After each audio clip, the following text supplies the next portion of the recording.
Holy crap, it's been a whole month since the last Blood Brawl episode. My voice changed in that time period. So how about we just do it today? Yeah, that's what we're doing. What are you talking about? Oh wait, really? We're on camera right now? I'm supposed to be the dumb one here. Oh frick. Today we have two robots that can defeat you and stuff. Yeah, haha. God, that was terrible. Let me try real quick.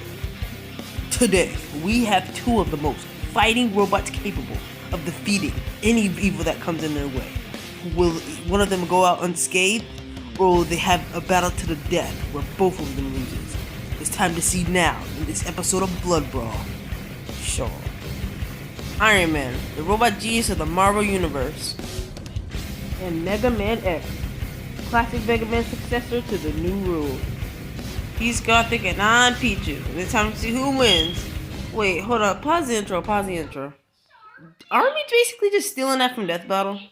What? No, of course not. Why would we steal it from Death Battle? We would never do that. Yeah, but we're always like, he's Gothic and I'm Pichu. And it's time to see who wins a Blood Brawl. That sounds the exact same as he's Wiz and I'm Boomstick. And it's time to see who wins a Death Battle. Listen, Gothic. They don't know it's stealing if we don't use their words, okay? Ugh, fine. It's time for a Blood Brawl. Woo.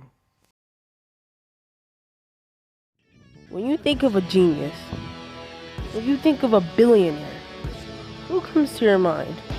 Someone like Batman, Jeff Bezos. You know, I purposely said his name wrong, but the one that should come to your mind is Anthony Tony Edward Stark, aka Iron Man. When Tony turned 21 years old, his parents unfortunately got hit in a car accident. Fortunately though, since his parents died, he inherited all of their money, basically making him a billionaire now. His father's business, aka Stark Industries, was a multi-billion-dollar company. And don't even get me started on how smart he is. He's so smart he could have possibly been creating things when he got out the womb. He's especially smart at physics and engineering, you know, stuff like that. However, this got him kidnapped by the Afghani territory, where he was then tortured and forced to make machines and weaponry for the Afghani clan. Eventually, he was ready to get out, so he created an armor out of scraps that he found. And with his intelligent mind, he was able to escape and be free. When he escaped, he decided to become a hero. With his smart mind and his engineering experience, he created himself to become Iron Man. Iron Man isn't just some weird robot you see in some sci-fi movies. He's the real deal. He can shoot energy beams, missiles, rockets, a lot more too. His suit can create shields and see through walls at ease. But his suit arsenal doesn't just stop at the regular basic Iron Man suit. He can bring out the big guns, aka the Hulk Buster. As the name suggests, it basically, destroys Hulk. One hit from this thing and you're basically gonna die. Just gonna say it here right now. Iron Man can even call in his other suits. Other suits that he made. Oh yeah, I don't think I mentioned to you. He created so many machines, it's insane.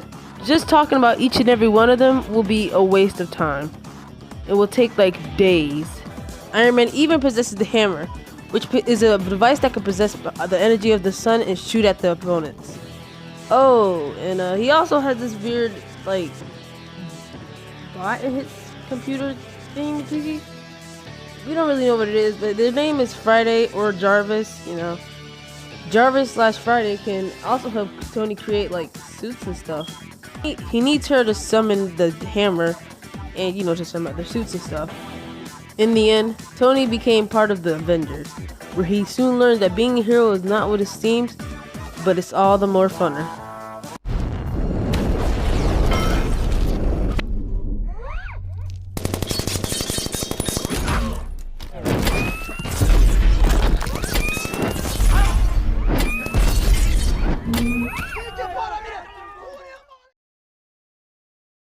Megaman, the hero to all and the savior of day, the blue bomber that had defeated Dr. Wily. However, Wily would never keep himself down. he would grow stronger every day, which is why Dr. Light needed a counter to Wily's attacks. So he just decided, hey, why not just make Megaman but a super strong and cooler robot, just in case, things went too far. And so, X was created and put inside a capsule until the day the world needed him most. Time skip to many years later, where a scientist by the name of Dr. Kane, is that his name? Okay, had discovered X's capsule, along with Light's notes on not waking him before the tests were finished. And well, Dr. Kane may have ignored that, and he let X free. See, kids, this is why you should read signs. They always tell you what to do and what not to do. Yeah, okay. Anyways, upon realizing the potential that X had, Dr. Kane has made an entire slew of new robots with X's dot capacity. Unfortunately, they didn't go through the same testing X did, and some of these new robots, dubbed Reploids, started going rogue and harming humans and other Reploids. These rogue Reploids were dubbed Mavericks. The government needed a way to stop them, and they formed a force of Reploids called the Maverick Hunters, and X was one of the first members. He fought alongside his fellow Hunter Zero, and they formed an unstoppable team. And this was just the beginning of Mega Man X's story.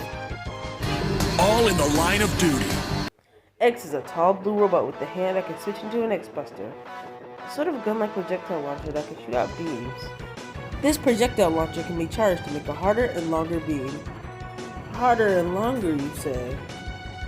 I didn't mean like that. Yeah, okay.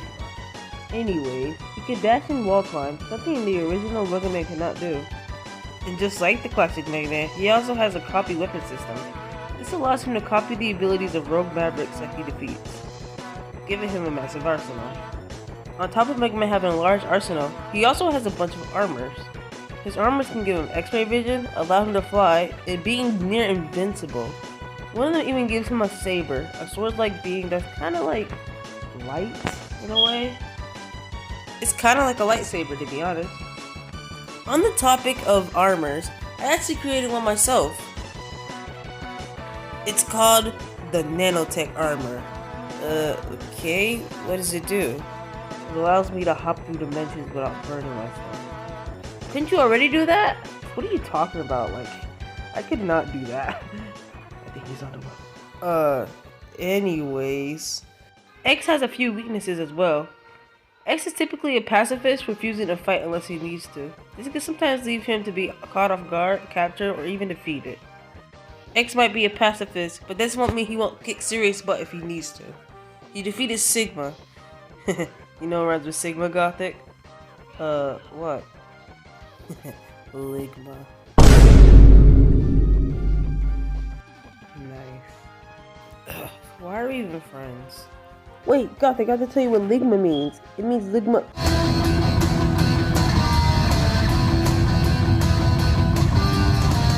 Mega Man X, what took you so long?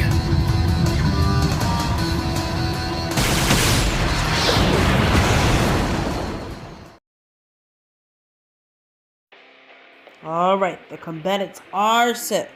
It's time to see which robot can actually win this battle. And it's time for a blood brawl!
he brought back this episode with a bang.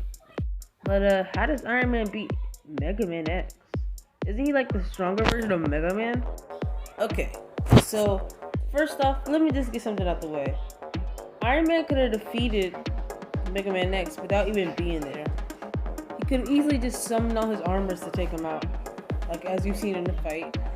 Besides, Iron Man beat Hulk, you know, the guy who busts worlds. To explain better, Mega Man's best feat was defeating Sigma. However, Iron Man made a suit that possesses the power of a multiverse.